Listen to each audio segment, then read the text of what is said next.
Danielle Shaquan McGee. I graduated with my bachelor's of business administration in 2021. Going back to school with 5 kids was a big commitment I had to be willing to make.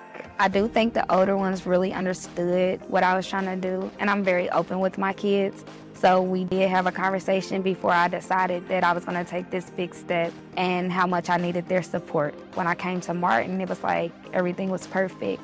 Working around my job schedule, the drop-in center that helped with the kids, the faculty pushed you and encouraged you. The reason I chose Martin was because of the drop-in center, the smaller class sizes, the support of the staff, being in an environment with people who are going through the same things I was going through, and just us help pushing each other.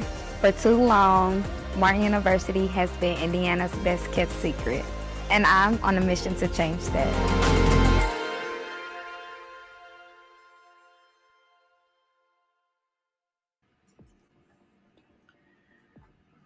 All right.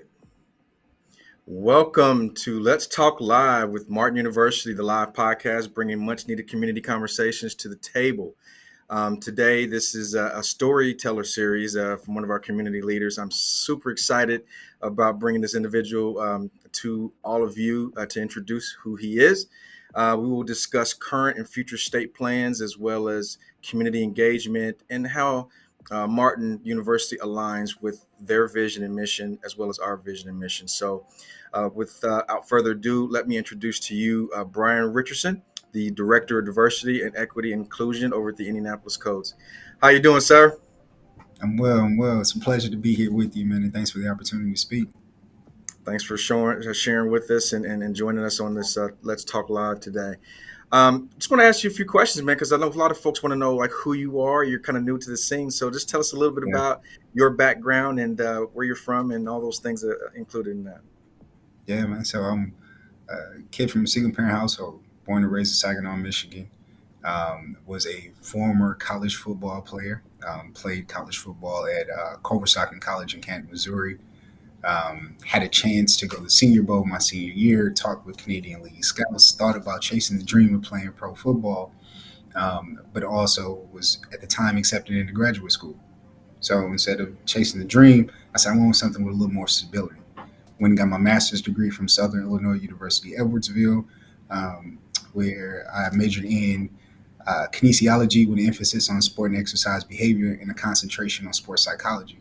From there, it was what will you do next? Where will you go? And as a first generation college student, I was trying to figure it out.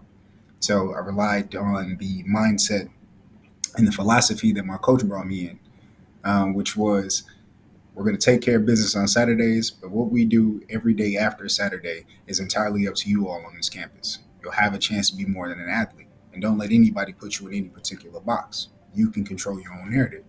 So when it came to my involvements on campus, I was a ball player, but that wasn't my only identity. I was a scholar, All-American, um, Dean's List student, president of several clubs, reactivated member of Kappa Alpha Psi Fraternity Incorporated. Yeah, See that right there? You see that right there, right?